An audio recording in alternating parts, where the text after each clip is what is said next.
สวัสดีค่ะพ่อแม่พี่น้องสวัสดีFCทุกท่านเนาะค่ะกลับมาพบมาพอกับเจตาพารวยคือเก่าค่ะในทางช่อง YouTube เนาะมื้อนี้เจตาก็จะวางแนวทางของลาวพัฒนาค่ะวางก่อให้ก่อน2มื้อเนาะค่ะพี่น้องลาวพัฒนาออกมื้อคืนนี่เป็นวันที่5เนาะค่ะเป็นจังไดแน่น้อ FC อปล่อยเป็ดแล้วก็ FC เด่นหลัก10เนาะค่ะผู้เพิ่นรอคอยเด่นหลัก10แล้วก็ของปล่อยเป็ดค่ะของปล่อยเป็ดเพิ่นก็เข้าไปเนาะแล้วก็เด่นหลัก10เนาะ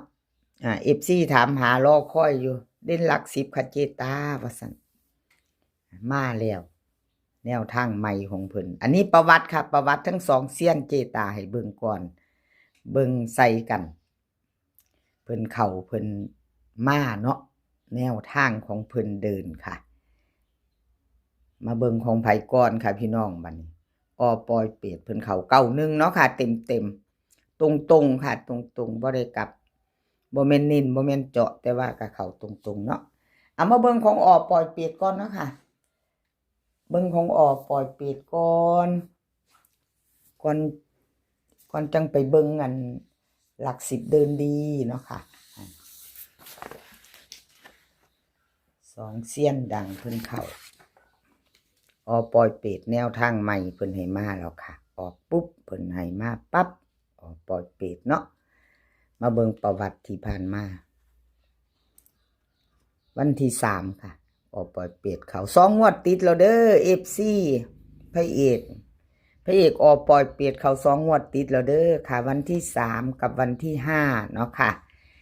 ไผจะตามต่อเตรียมแคปหน้าจอไว้ค่ะไปรุ่นวันจันทร์เนาะค่ะพี่น้องรุ่นวันจันทร์เจตาลงให้ก่อน2มื้อเนาะค่ะลงให้ก่อน2มื้อเอาไว้ไปรุ่นพิจารณาแคปหน้าจอรุ่นต่อกับปอยเป็ด2งวดติดค่ะปอยเป็ดกราบขอบุญขอบคุณปอยเป็ดหลายๆเด้อค่ะที่ให้แนวทางมาวางทางช่องเนาะค่ะกราบขอบพระคุณเป็นอย่างสูงให้มาไวค่ะมาไวก็ลงไวเนาะค่ะพี่น้องจัดให้ FC ท่านใจกราบขอบุญขอบคุณหลายๆทั้ง FC เนาะค่ะที่เข้ามาคอมเมนต์เข้ามากดหัวใจกดไลค์กดแชร์ให้เจตาเนาะมาเป็นกำลังใจให้ช่องน้อยๆเนาะค่ะเลขทุกตัวเอามาวางเพื่อเป็นแนวทางค่ะโปรดใช้วิจารณญาณในการรับชมเป็นอย่างสูงค่ะรับชมรับฟังเป็นเพียงแนวทางค่ะพี่น้องเฮามาตามต่อค่ะของปอยเป็ดวันที่8เนาะค่ะเป็นวันจันทร์วิ่งรูดค่ะเพิ่นให้มา0ตัวเดียว2ตัว4หางค่ะ2ตัว4หาง00018090ค่ะ3ตัว3หาง380 480 680 4ตัวค่ะ4ตัว2หาง3480 6480ค่ะ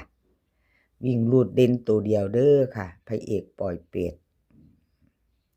เด่นตัวเดียววิ่งรูดจับตามองเน้นหางเดียวค่ะ80วงกลมให้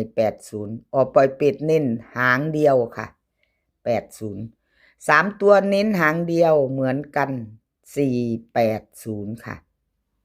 4ตัวกับหางเดียวค่ะเพิ่นให้เน้น3480ว่าจังใดพี่น้อง FC ปล่อยเป็ดแคปหน้าจอค่ะเราไปต่อกับเพิ่นเนาะรุ่นใหม่วันจันทร์20:30ลาวพัฒนาค่ะกับปล่อยเป็ดค่ะ2งวดติดของเพิ่นไปจะตามต่อแคปหน้าจอค่ะแล้วไปต่อ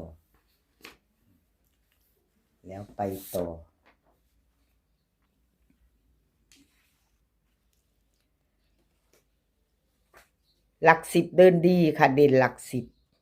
10มาอยู่ค่ะพี่น้องแต่ว่าบ่ได้อยู่หลัก10แต่ก็มาเนาะไม่ตรงเท่าไหร่แต่ก็เข้าไป ประกบกับเข้าไปเนาะค่ะ2ตัวเข้าไป4กับ9ค่ะเข้าไป4กับ9เลขประกบเพิ่นเด่นหลัก10ค่ะ FC เป็นจังใดโชคมานบ่ค่ะมีไผได้บ่ผู้เพิ่นถามหา FC ล้อเด่นหลัก10เนาะบนค่ะเข้าไปบน5เข้าไปอยู่ค่ะบนแต่บ่แม่นหลัก10เนาะเพราะว่าเด่นหลัก10เด้ค่ะอยู่หลักหน่วยหลักร้อย1ล่างล่างก็เข้ามาอยู่เนาะค่ะทั้งบนทั้งล่างเด่นหลัก10เลขประกบเพิ่นเนาะค่ะเลขประกบเพิ่น9กับ4ค่ะใส่กันเบิ่งเนาะพี่น้องเนาะคือเจตาวาล่ะ12 14 19 59 54 52เนาะพี่น้องเลขประกบเพิ่นเนาะเอาไผได้ก็ดีใจนำค่ะกับเด่นหลัก10เนาะนี่ประวัติวันที่3ที่ผ่านมาเนาะค่ะก็เข้าอยู่ค่ะแต่ก็บ่ตรงเนาะเข้าไปหลักหน่วยกับหลักร้อย7เพิ่น2งวดเพิ่นเข้าอยู่ค่ะแต่ก็บ่ตรงหลัก10เนาะชัดเจนค่ะประวัติ2งวดเจตาให้เบิ่งเด่นหลัก10ค่ะมาใหม่ไปต่อตามวันจันทร์ค่ะเป็นวันที่8ลาวพัฒนา2 ทุ่มครึ่งค่ะมาไปใหม่ไปต่อค่ะไผยังบ่ทันได้ตามหลัก10เดินดีเด่นหลัก10ถ้าชอบก็แคปหน้าจอไว้ไปพิจารณาค่ะรุ่นใหม่วันที่8เด่นหลัก10ค่ะเพิ่นให้บน6ล่าง3ค่ะหลัก10บน6ล่าง3เลขประกบค่ะเลขประกบเพิ่นให้508เอาไผชอบก็จัดค่ะพี่น้องก็จะมาเป็น656068เนาะค่ะ838085ก็เป็นไปได้เอาที่เฮาชอบเฮามักค่ะ FC ชอบตัวใดมักตัวใดเลขประกบของเพิ่นมี6กับ3เนาะบนล่างเด่นหลัก10ประกบก็มี5กับ0กับ8ค่ะ3ตัวจับใส่กันเอาที่เฮาชอบเฮามักเลือกเอาเนาะค่ะเด่นหลัก10 FC ของเด่นหลัก10จับตามองถ้าชอบก็จัดขัดก็ผ่านเนาะค่ะชอบก็จัดขัดก็ผ่านแคปหน้าจอไว้ค่ะเจตาลงให้ก่อน2มือเนาะค่ะลงให้เร็วอยู่มาเร็วลงเร็วเนาะค่ะลงไปเรื่อยๆจนฮอดวันจันทร์เนาะค่ะพี่น้องเอาไปต่อค่ะไปต่อแนวทางพ่อเก่งลุดไปเนาะค่ะกับขอโทษขออภัย FC แนวทางพ่อเก่งเนาะค่ะแนวทางของเพิ่นบ่เข้าบ่มาเนาะครับขอโทษขออภัยหลายๆค่ะ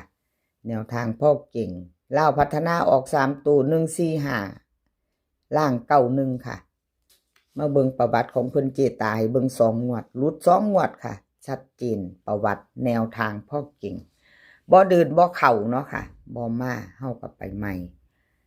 เป็นเพียงแนวทางเนาะค่ะมีเขามีรุดกับขออภัยหลายๆกับขอบคุณแนวทางพ่อเก่งค่ะที่ให้แนวทางมาว่างทางช่องของเจตาเนาะค่ะเพิ่นก็ให้มาตลอดเนาะบ่ว่าแนวทางจะเขาจะรุดเนาะค่ะชอบทางเดียวกันให้กำลังใจกันคือเก่าค่ะทั้ง FC เจตาก็เป็นกำลังใจให้เนาะค่ะ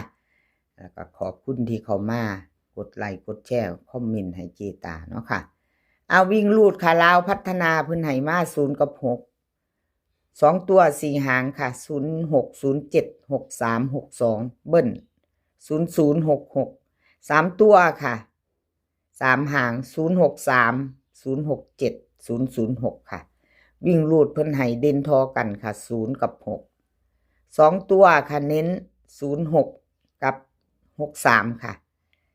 3ตัวค่ะเน้น063ชอบก็จัดขัดกับพานเนาะค่ะพี่น้องแนวทางพอกิ่งวันจันทร์ที่8ค่ะวันจันทร์ที่8เอาไปพิจารณาแคปหน้าจอไว้ถ้าชอบเนาะค่ะชอบก็จัดขัดก็ผ่านกับขอบคุณ FC ทุกท่านเนาะค่ะที่เขามาเป็นกำลังแรงใจให้เจตา เขามารับชมรับฟังมากดไลค์กดแชร์ให้เนาะค่ะคลิปนี้ขอให้พี่น้องโชคดีลาวพัฒนาวันที่8เด้อค่ะมื้อนี้ขอให้มีความสุขขอให้สุขภาพร่างกายแข็งแรงทุกคนค่ะเดินทางไปไสก็ให้ปลอดภัยเดินทางไปขอให้มีโชคกลับมาขอให้มีชัยค่ะคลิปหน้าพอกันใหม่คลิปนี้ก็สวัสดีค่ะ